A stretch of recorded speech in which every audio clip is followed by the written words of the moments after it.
You ever just feel like you're doing the right thing? You're going fast. You're doing it. Great job, Jimmy. But then like Jimmy just turns around and looks at you and he's like, "Wait, what am I doing exactly?" And I feel like that's exactly where I'm at in my crossroads in my life, in my where I'm at with my existence, with my purpose. I was running off of like a fucking high, just excuse my language, but I was like running off of like a major high. And I never really learned how to like come down from that. I never really learned how to. Well, I will say that like I was smoking like weed a lot. You know what I mean? Like I'm a big smoker. Um, and I'm acknowledging my problems and issues with that. So like I'm actively tending to that. Um, I also realized like how smoking actually affects me positively and negatively. So like for example, it definitely I think for me, and just like personal speaking and knowing like your own relationship with your substances, whatever you use, it's on the scale of understanding that I uh I really prefer the weed consumption on a level of I use this to relax, to unwind, to hopefully like de-stress, give my brain a break. So if it's meant to be like something for my overworking ADHD or ADD brain that I have, not diagnosed, but like anything that what's it call it anything that I want to attend to and how I want to approach it, it just doesn't seem to want to align with the idea of like weed consumption when it comes to like really getting like a list of things done. Now, don't get me wrong. If I'm in an environment like I can smoke and then go to work and then like bust out everything that I do at work, I do it all the time. There's nothing wrong with that. But when it comes down to organizing and doing it for your own life, it's very, very hard to. It's a different story because you are essentially um, in charge of your own like pretty much like issues, problems. You have this certain list, you do these certain things, and if you don't do them, then it's your fault for not doing them. And I feel like for a lot of people, it's not really an easy thing to be okay with responsibility and accountability. And but accountability and responsibility was one of the first things that I was taught growing up. And so with me like being a person that is very, very self-critical and very like hard on myself for making mistakes or not learning lessons and or repeating mistakes and being afraid of punishment like growing up, it was definitely like a major factor into who I am now and how I treat myself now. And I'm realizing that it's not healthy for me to always feel like I have to be doing the right thing, you know. I'm not a right person. I'm a person, I'm a man, which is like even like I feel like as men we are more prone to making mistakes because we have to learn what it means and the responsibility and the accountability and the power of being a man. See, the thing is that like whenever I was born, I was always surrounded by the idea of Spider-Man, and every time I grow up, and I mean that by like age of like years and years, and I say that like I'm old, but I'm still young. But I have noticed that the idea and the philosophy and the message that Spider-Man brings to us, depending on how you look at it, and if you study the character, um, the role, the main quote, with great power comes great responsibility. I feel like it should be tatted on like my fucking forehead because that's how I always been living my life. It's always been on uh understanding the power that I have within my voice, within my actions, within the way that I think, the way that I represent myself, the way that I present things, um the way that I am. There's a very, very big like responsibility on that, and I had to learn that ever since I was young. Taking into accountability too that Also, The Mask. I remember this one quote that I think it's in Spectacular Spider-Man. I'm not sure which one it is, but it's like, if I wanted the credit, I wouldn't be wearing the mask. And that resonates a lot with me because I do a lot of things for people not for the sake of wanting acknowledgement. And that in itself, saying that could sound selfish, like, because that sounds very egotistical, saying it like, oh, sure, you say it, but then actions lead otherwise. For an example, my art. And but again, having a creative mind and having that type of creative freedom and wanting to strive for authenticity and to wanting to strive for self-mastery, that in itself is a power that must come with great responsibility, because not a lot of people in the world have a lot of like grounding and understanding on who they are and what they want to do, and who they are is what they believe.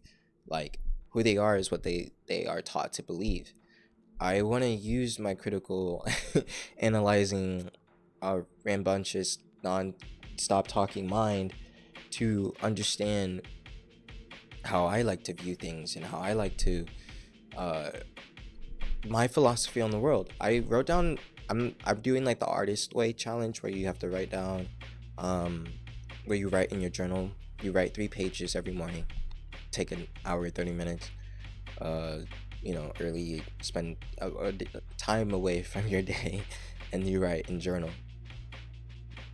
And I've been doing that recently, and it's been helping me reflect on what's going on in my present life. And one of the things that I wrote, and one of the main things that I noticed is that, well, for what I wrote was is that life, like, life is just, I wrote down life is a sorry life is a is an abstract painting that God created and painted, and he's just waiting on us to find a meaning that resonates within it. And because my form of art style, at least when it comes to drawing, I tried to do the traditional way, where I, look at references and learn anatomy and all that cool stuff to, to draw how one's idea on drawing. So there you go. There's another example of thinking that I had to draw a certain way to be an artist, but that's not really the case. And I got super frustrated with the process of it. So I said fuck it, and I started drawing from just from my head. You know what I mean? Just from my own like brain, like where my own source of creativity. And I've been enjoying art a lot more because of that process.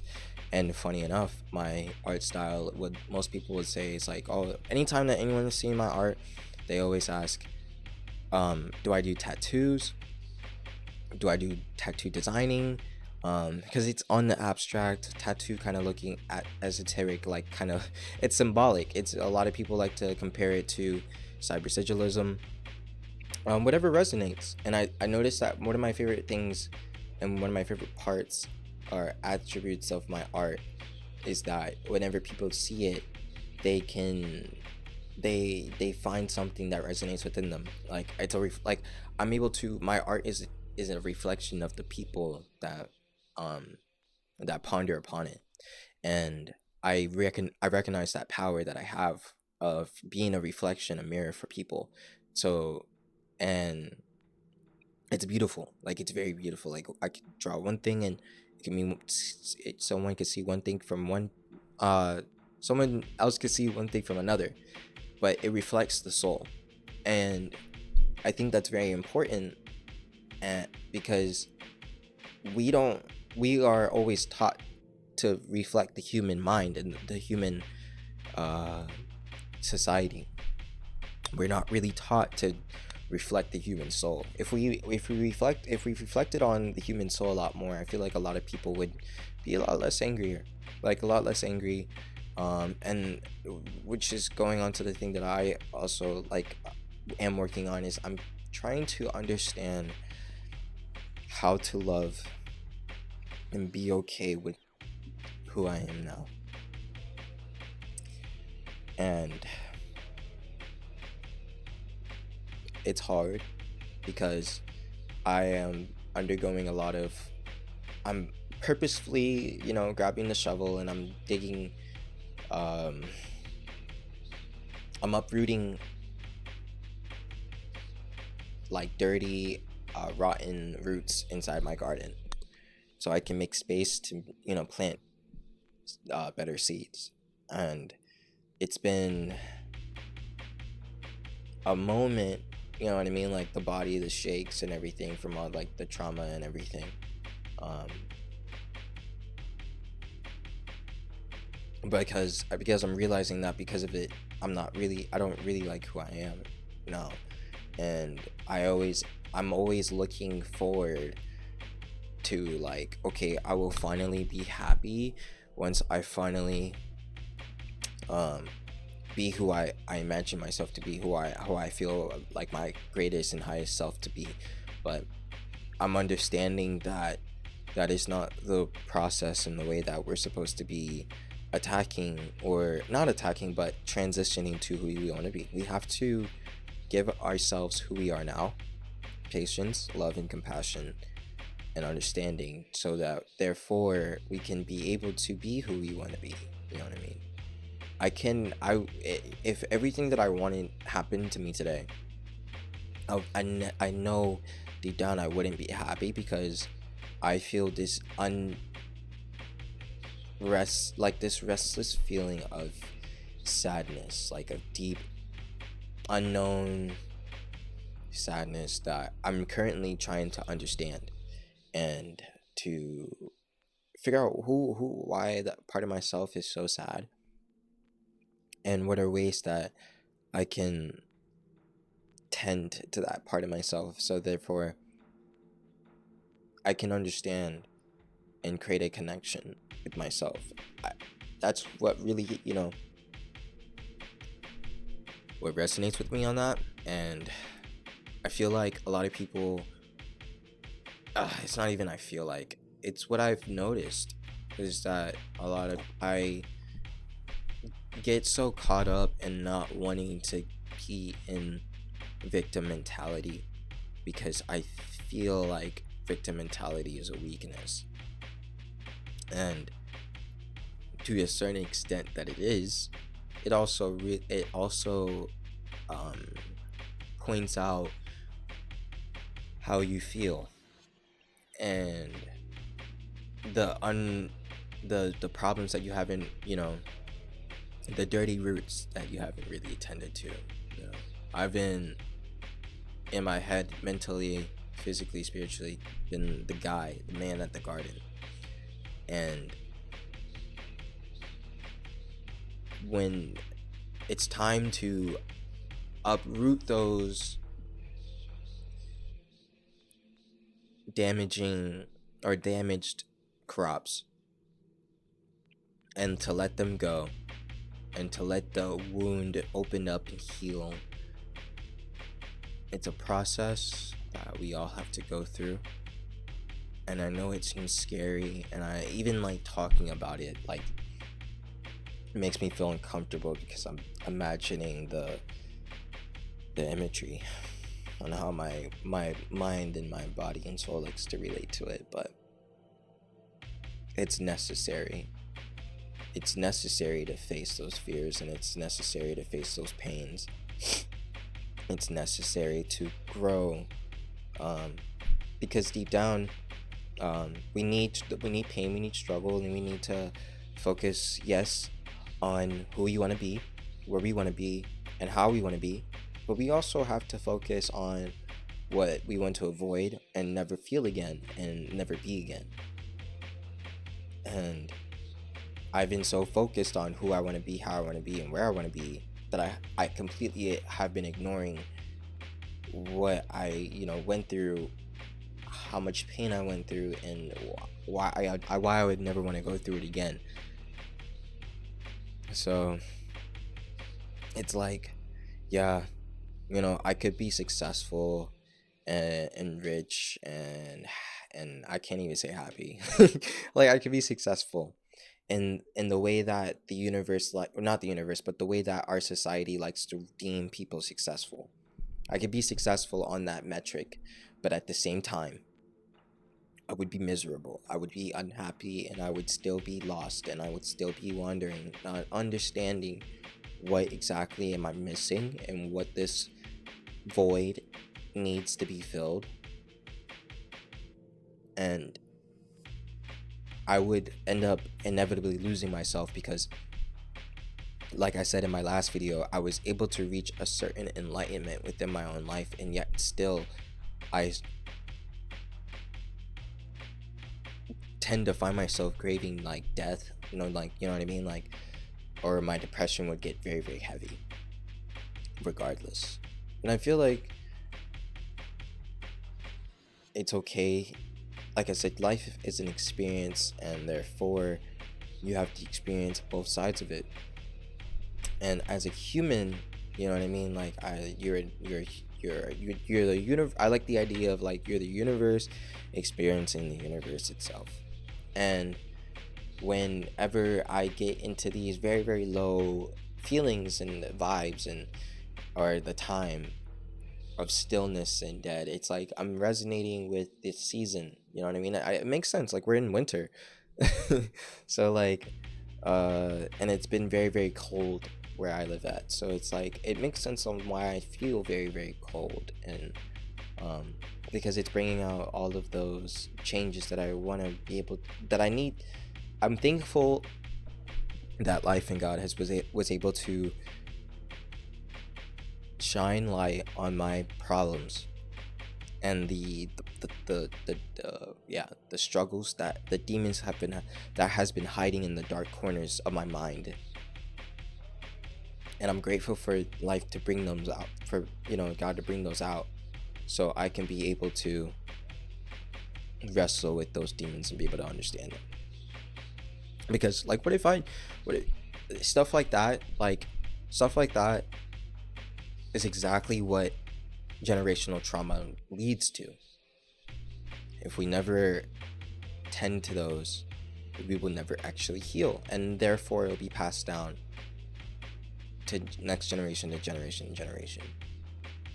And I put it upon myself, gracefully and humbly, that I work on all those things, so therefore my generation, I feel deep down that the next generation of my family bloodline does not deserve any past trauma at all. Neither did my ancestors. Neither did my dad, neither did my mom, neither did my mom's mom, neither did my dad's dad and dad's mom, dad. You know what I mean? Like, neither of them deserved it. We just never understood. There were certain lessons, there was a process. And I'm here to take my part, or to do my part in cleaning up the garden that we have. I see it as like a huge garden. We're all solely tied. You know what I mean? And I want to take part into cleaning up the garden, and so we could set better roots and better plants, and have a way more beautiful garden that I know that deep down that we all can have, for not just ourselves now, but for our future generations. And sure, whatever happens, like, sure, like, maybe in the next generations someone fucks up the garden. You know what I mean? Like, someone dirties it up again. That's inevitable. That's part of life. But eventually, just like how, like, I will, now that I say this, it sounds like I'm comparing myself, but I'm not comparing myself to such. But eventually, just like how Christ came down in the bloodline and lineage of David to clean up that garden for his lineage and for all of us, whatever you believe in, I believe that eventually it could be you, or it could be the next descendant or the descendant after. Eventually someone would come into your bloodline, into your family tie, and look around and be like, nah, I don't accept this, and I want better for all of us. And I feel like that's essentially the Christ within all of us, the higher spirit in all of us. And a lot of people, everyone has it, you know what I mean? It's just life. You choose. It's up to you on if you want to take part in that journey or not. And it's scary and it's hard and you're gonna suffer, but suffering, it's necessary. Every single great person in the world, parable or not, suffered for greater wisdom. Suffering is momentary, momentary, yeah, momentary. Peace is also momentary. Happiness is also momentary. You cycle through it all to embrace and love it all. So, embrace the suffering as much as you would long for the happiness. Embrace the rain as much as you long for the sunshine. As much as you long for the sunshine, embrace, or you long for the rain whenever the sunshine gets too hot. And I just think I just got way too hot. And so therefore I got a lot of cold that came down and balanced me out and grounded me. I'm grateful for it. So I'm going to be working on my fire again and using it to iron myself out and to figure things out within my own mind and my own spirit, and to be able to build a better shield with against not a better shield, but I guess like a better foundation, you know what I mean? There's good things to tower moments, and when everything's deconstructed, it just means that it just needed a better foundation. It doesn't mean that it's gonna go away. Doesn't necessarily mean that like it was bad for you. It's just meant that it would just need a better foundation. So yeah, I don't know. That's just where I'm at the moment, at the time. I appreciate you for listening, and I'll continue to work. I'll continue to tend to myself and to deliver all these messages because I know this is important. I feel like this is way more important than my music, than my music, because this is genuinely self growth, and not only am I learning, just like not only am I teaching myself and talking to myself and learning, but I'm also growing and learning with a collective of people out there that also resonate and listen to these. So I know that I'm not doing this just for me, even though it is, a good part of it is for me. So that just goes to show you more that when you decide to heal yourself, it naturally heals other people. When you naturally want to do good for yourself, you naturally do good for others. Same thing for bad. So treat how yourself you want to be treated. Treat the universe and the environment around you how you want to be treated. And no matter how much anger that is in your heart, understand that there is a reason why. You know what I mean? Anger is a representation of something being pushed over the edge too much. So what has been pushed? What has been pushing your buttons? And what has been keeping you up at night? What have you been feeling like that it's just been a fucking overkill? And sit down with it. Sit down with that part of yourself. Understand that part of yourself could be from the ranges of 5 to wherever you are now. You know what I mean? And give that part of yourself attention. But yeah, I hope you take care of yourself. I'm gonna do the same. And I'll talk to you guys later. Ciao.